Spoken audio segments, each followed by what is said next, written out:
Queremos extenderle una cordial bienvenida, apreciada amiga, amigo que me escuchas. Que Dios les siga bendiciendo en este día. Nos alegra mucho tener la oportunidad de llegar al final de nuestra serie titulada El pecado que nunca será borrado. Ha sido una serie fantástica.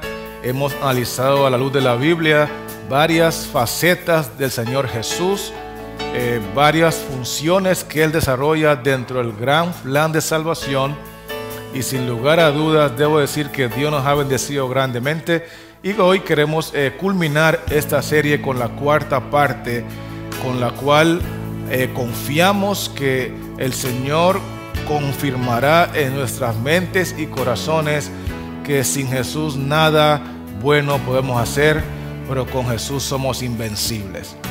Así que vamos a pedir la dirección de Dios en este momento para dar inicio a nuestra cuarta parte del estudio con la dirección de Dios por medio del Espíritu Santo. Le invito a orar en este momento. Cariñoso Padre y buen Dios, alabamos tu nombre por Jesús, porque Él es el Cordero que murió por nosotros. Es el abogado que intercede por nosotros.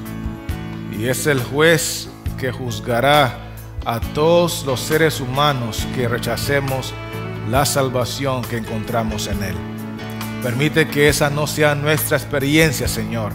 Obra un milagro en nuestros corazones para que experimentemos una conversión genuina, de manera que podamos honrarte y glorificarte y podamos prepararnos para morar contigo por la eternidad, porque oramos de acuerdo a tu voluntad, en el nombre de Jesús. Amén.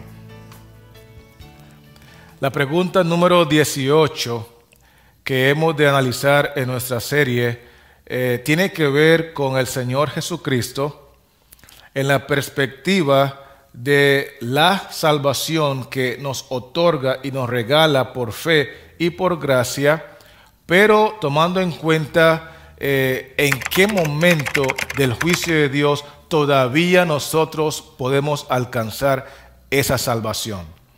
Porque recordemos que el juicio de Dios tiene varias etapas.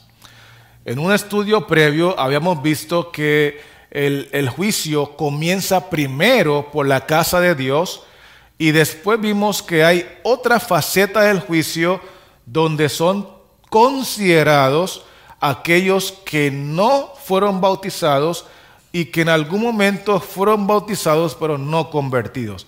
Es decir, en el juicio celestial, en la corte divina celestial, hoy mismo Dios el Padre es el juez.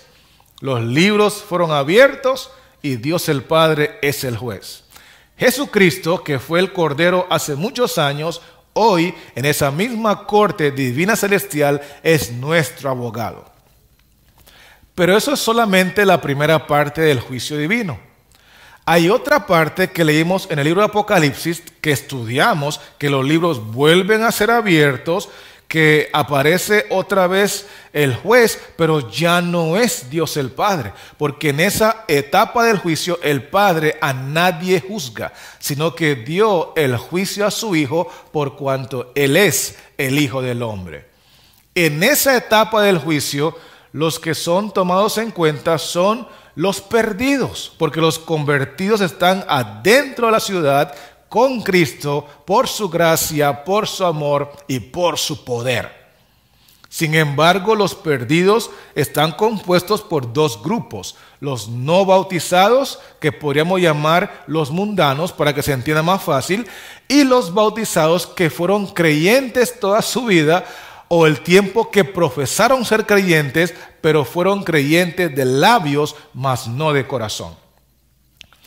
Entonces, si hay diferentes facetas del juicio, nos gustaría saber bíblicamente en cuál faceta del juicio o en cuál etapa del juicio todavía podemos alcanzar la salvación. Y para eso vamos a leer un texto, o más bien dos textos que están en el libro de Pedro. Primera de Pedro, capítulo 4, versículos 17 y 18. Primera de Pedro 4, 17 y 18, que dicen así: porque es tiempo de que el juicio comience por la casa de Dios. ¿Dónde comienza el juicio? Por la casa de Dios. Y si primero comienza por nosotros, ¿cuál será el fin de aquellos que no obedecen al Evangelio de Dios? Y si el justo con dificultad se salva, ¿en dónde aparecerá el impío y el pecador? Quiero que notemos varias cosas en estos dos versículos porque es fundamental entender en cuál etapa del juicio es que nosotros todavía podemos alcanzar, heredar y disfrutar de la salvación.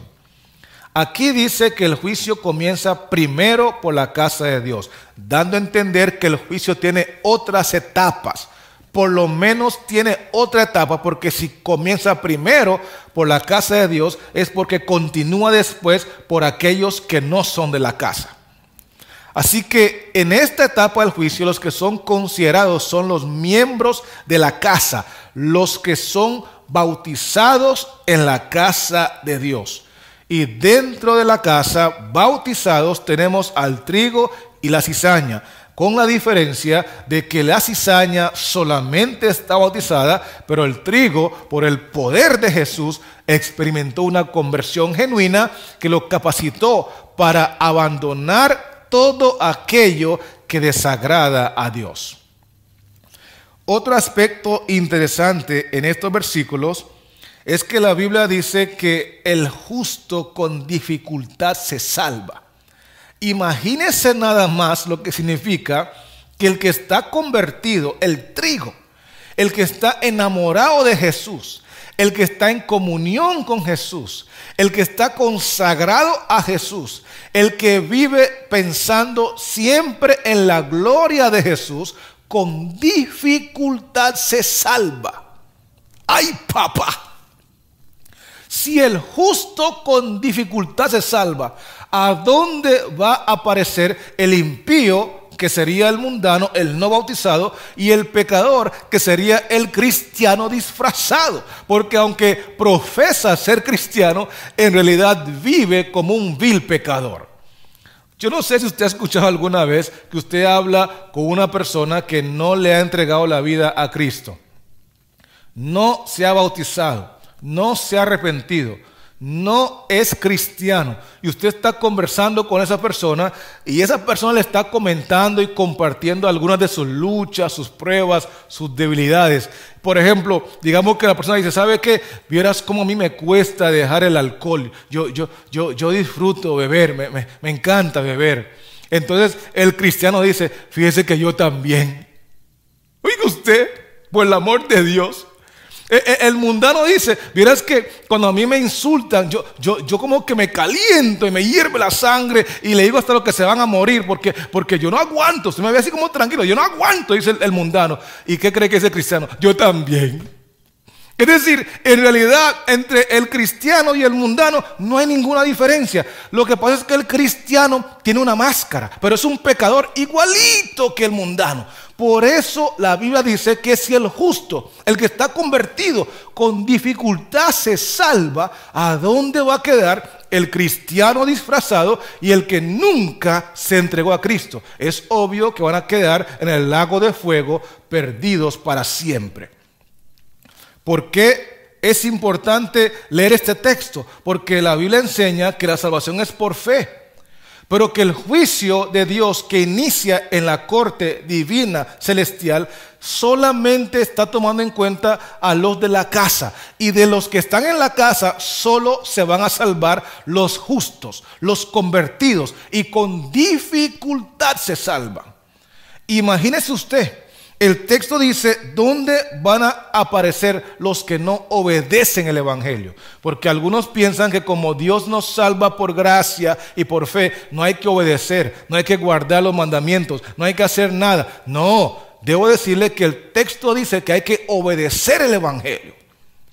Cuando Cristo me salva, Él me da tanto poder por su Espíritu que ahora yo puedo ser obediente. Antes era desobediente, pero ahora puedo ser obediente porque todo lo puedo en Cristo que me fortalece.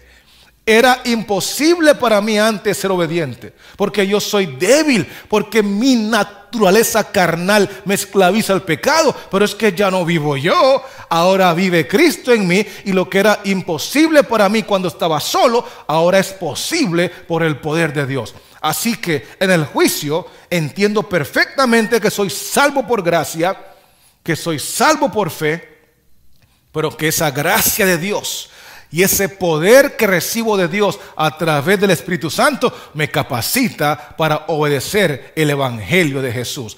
Y no crea que yo estoy diciendo que es que yo estoy mejor que usted. Yo estoy en la misma candela que usted. De por sí, la Biblia dice en Romanos 3:10 que no hay justo ni aún uno. Significa que todos hemos pecado y estamos destituidos de la gloria de Dios, pero cuando reconocemos nuestros pecados, cuando nos arrepentimos de nuestros pecados, cuando nos bautizamos con fe, cuando somos convertidos por el poder de Jesús, entonces somos justificados por la fe en Cristo y somos santificados por nuestra fe en Cristo, porque sin santidad nadie verá al Señor. Ahí donde entra la parte de la obediencia al Evangelio. Yo comienzo a obedecer el Evangelio para crecer en santidad, no para ganarme la salvación, porque la salvación es un regalo de Dios, pero comienzo a obedecer y a obedecer y a obedecer para crecer en santidad, porque sin santidad nadie verá al Señor. De manera que si estamos hablando de que el juicio tiene varias etapas o varias facetas y queremos alcanzar la salvación, debemos de ser partícipes de la primera parte del juicio, donde son tomados en cuenta únicamente los de la casa de Dios. Y para ser miembro de esa casa, tengo que arrepentirme y bautizarme, porque lo contrario, no soy de la casa. Y si no soy de la casa, no estoy siendo tomado en cuenta en el juicio. Y si no estoy siendo tomado en cuenta en el juicio, es que no tengo abogado. Y si no tengo abogado, que es Cristo, estoy perdido, porque mis pecados me condenan y solamente un abogado como Cristo me puede salvar. Precisamente por eso, el sabio Salomón, cuando hablaba del tema del juicio, entendiendo perfectamente la enseñanza bíblica, nos dice en su libro: temed a Dios, porque Dios traerá toda obra a juicio juntamente con toda cosa encubierta, sea buena o sea mala. Muchas de las cosas que hemos hecho en la oscuridad y que nadie las ha visto ni las ha sabido, saldrán a la luz en el juicio final. Salomón entendía perfectamente ese asunto. Y por eso cuando escribió el libro de Proverbios, me gusta pensar que él estaba tomando en consideración a los tres grupos de personas que hemos estado analizando. Porque el versículo 13 del capítulo 28 de Proverbios los ubica y los identifica claramente. Leamos textualmente el versículo y luego vamos a ilustrar a la luz de estos tres grupos en qué parte del versículo están ubicados. Dice así la palabra de Dios: el que encubre sus pecados no prosperará, mas el que los confiesa y se aparta alcanzará misericordia. Recordemos que hemos estado viendo el grupo de los no bautizados, el grupo de los bautizados y el grupo de los convertidos. La Biblia dice que el que encubre sus pecados no prosperará. Esa parte del versículo está haciendo mención a los no bautizados. Porque cuando uno rehúsa entregarse a Jesús a través de la fe, a través del bautismo, lo que uno está diciendo es que uno no es un pecador y por consiguiente no necesita de un Salvador. Al encubrir su condición pecaminosa, al rechazar su realidad, usted no prosperará, porque la paga del pecado es muerte. Y la única forma de deshacernos del pecado es aceptando al Salvador, cuyo nombre es Jesús. El otro grupo de los bautizados, que sería el segundo grupo en el versículo, lo encontramos ubicado específicamente en la parte del texto que dice, mas el que los confiesa. Es decir, los no bautizados están encubriendo sus pecados al no entregarse a Jesús públicamente, no están confesando públicamente su condición. Pero los bautizados sí lo están haciendo, sí están diciendo, Señor, te he fallado, Señor, he caído, Señor, soy un pecador, Señor, ten misericordia de mí. Los bautizados sí están reconociendo su pecaminosidad y gloria sea el nombre del Señor, que la Biblia dice que los que confiesan sus pecados, Él es fiel y justo para perdonar sus pecados y limpiarlos de toda maldad. Ese grupo de los bautizados están disfrutando del perdón de Jesús, porque como Cordero, recordemos que Él obtuvo nuestro perdón en la cruz. Como abogado, Él está procurando, además de nuestro perdón, está procurando borrar nuestro récord criminal, borrar nuestro registro celestial en la corte divina celestial, porque hay tantas pruebas en nuestra contra que es suficiente para condenarnos. Y la única manera de vencer y de ser liberado de la condenación es si esas pruebas pueden ser borradas por el poder de Jesús como abogado que no pierde caso. Allí es donde entra el grupo de los convertidos. Porque la diferencia entre los bautizados y los convertidos no es que los convertidos no confiesan.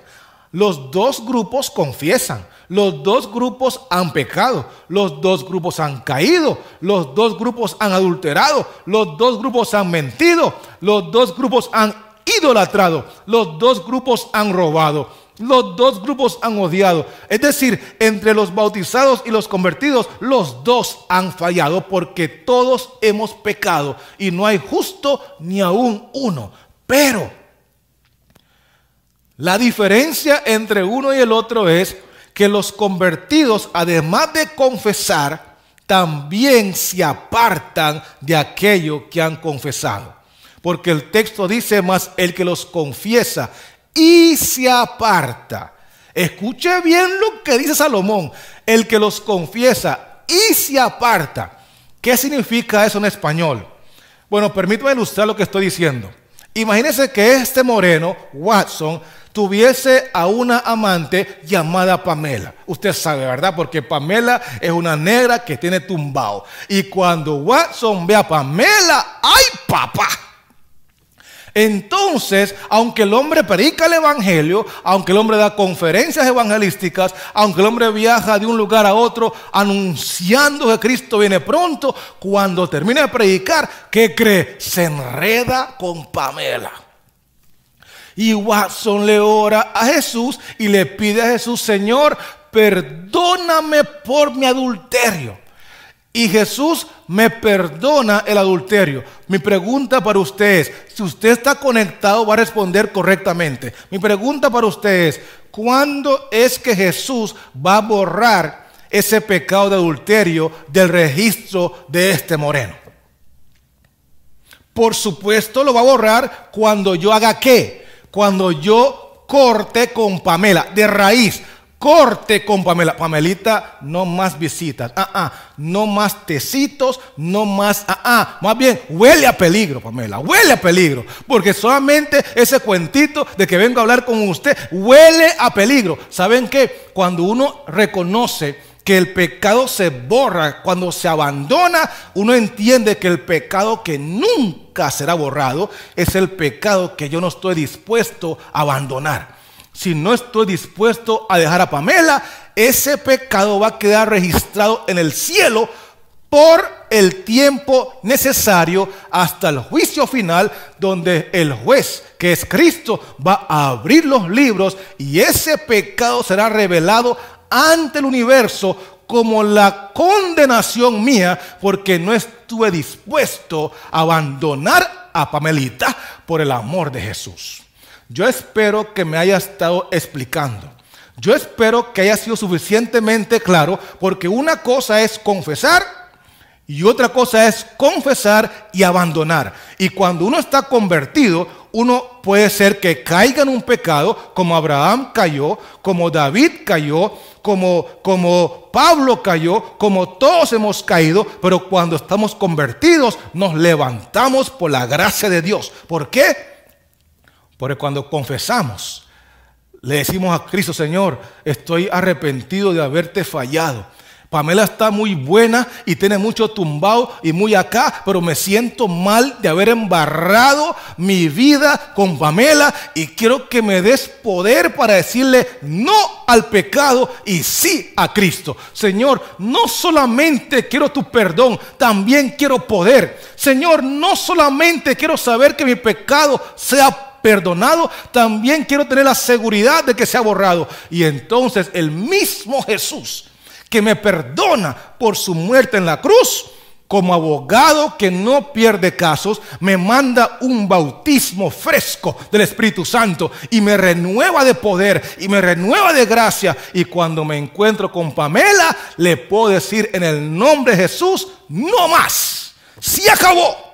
Porque hay poder en aquel que murió por mí. Hay poder en aquel que intercede por mí. Y por su sangre y por su intercesión he entendido que sí se puede en el nombre de Jesús.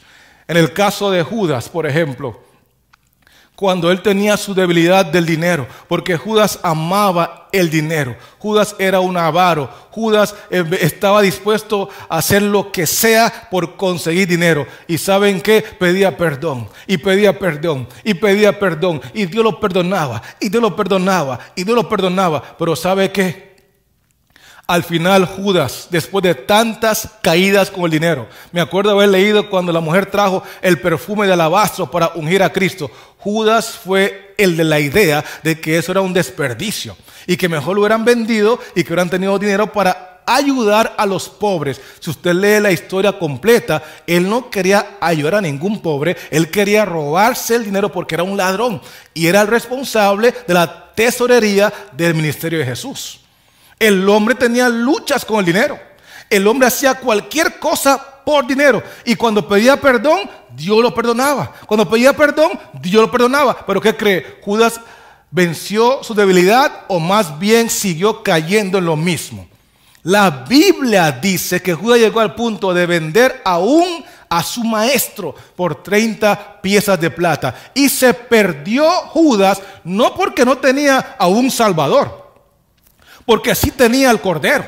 Se perdió Judas porque no podrá ser su pecado borrado del registro celestial, porque no lo venció por el poder del abogado. Una cosa es el Cordero, otra cosa es el abogado. Y cuando se abra los libros en la corte divina terrenal, y Judas, que estaba en la iglesia de Cristo, en el cuerpo de Cristo, en el pueblo de Cristo, que le honraba de labios, pero su corazón estaba lejos, Judas en el juicio final se encontrará con Cristo, ya no como Cordero, ya no como abogado, sino como juez. Y el libro abierto revelará su avaricia, su amor por el dinero, y revelará que está perdido, sin esperanza, porque no venció su debilidad por el poder de Jesús. Confesaba, pero no se apartaba. Confesaba, pero no dejaba. Y estoy acostumbrado a escuchar a la gente confesando, justificando, excusando. Es que, Señor, usted me entiende. Es que usted sabe que yo soy tico. Es que usted sabe que yo soy de ascendencia jamaiquina. Es que usted sabe que yo soy de Limón. Y la candela y mi cultura y la influencia del ambiente. Uno excusa, justifica, inventa. Pero al final de la historia, el que confiesa y se aparta alcanzará misericordia. Es por eso que para finalizar nuestra serie, el pecado que nunca será borrado, después de haber identificado cuál es ese pecado, que de por sí para mí puede ser el adulterio con Pamela, pero quizás para ti sea la borrachera, o tal vez para ti sea la idolatría, o quizás para ti sea la mentira. cualquiera que sea tu debilidad, la cual no estés dispuesto a abandonar, ese es el pecado que para ti nunca será borrado. Para Judas fue la avaricia, el amor al dinero, pero para otra gente es otra cosa. Lo importante de entender es que hoy podemos abandonar ese pecado, esa debilidad, porque Cristo está en el cielo como abogado. Está dispuesto no solamente a interceder por nosotros, sino también a bautizarnos con su Espíritu. Y cuando el Espíritu Santo toma control de un ser humano, por más débil que sea, hay poder para vencer, hay poder para cambiar, porque lo que es imposible para el hombre sin Dios es posible por el poder de Dios. Y por eso, mi última pregunta para terminar este estudio, esta serie, el pecado que nunca será borrado, tiene que ver con lo trascendental que es Jesús en todo el plan de salvación. Me gustaría compartir con usted cuán trascendental e importante es Jesús en todo este plan de salvación. Y para eso voy a leer mi último texto de la serie, Hechos capítulo 4, versículo 11 y el versículo 12, donde la palabra de Dios nos dice lo siguiente. Hechos 4, versículos 11 y 12. Este Jesús es la piedra reprobada por vosotros los edificadores, la cual ha venido a ser cabeza del ángulo. Y en ningún otro hay salvación. ¿En cuántos más hay salvación? En ningún otro hay salvación. Escúcheme bien lo que estoy diciendo. En ningún otro hay salvación, porque no hay otro nombre bajo el cielo dado a los hombres en que podamos ser salvos. Si usted anhela y desea ser salvo, su única opción es Cristo Jesús. En ningún otro hay salvación. Él es mi único Salvador. ¿Por qué? Porque la Biblia dice que Jesucristo es el mismo ayer, hoy y por los siglos de los siglos. Ayer Él fue mi sacrificio. En la cruz del Calvario Él fue el Cordero de Dios que murió por mí. Eso lo hizo ayer, en el pasado. Hoy Él es mi abogado. Como abogado está procurando resolver cómo borrar mis pecados del registro celestial, porque esos pecados registrados me condenan. Y si Él logra borrar esos pecados como abogado que es mío, no habrá ninguna prueba para condenarme y tendrán que absolverme de mi condenación por insuficiencia de pruebas, porque Cristo como abogado no pierde casos. Ayer fue el Cordero, hoy es mi abogado, pero mañana en el futuro será el juez. El mismo que fue abogado, el mismo que fue Cordero, es el que será el juez. Es el Cristo que salva. Es el Cristo que transforma, es el Cristo que restaura, es el Cristo que perdona, es el Cristo que borra, es el Cristo poderoso que nos dice claramente en su palabra que en ningún otro hay salvación.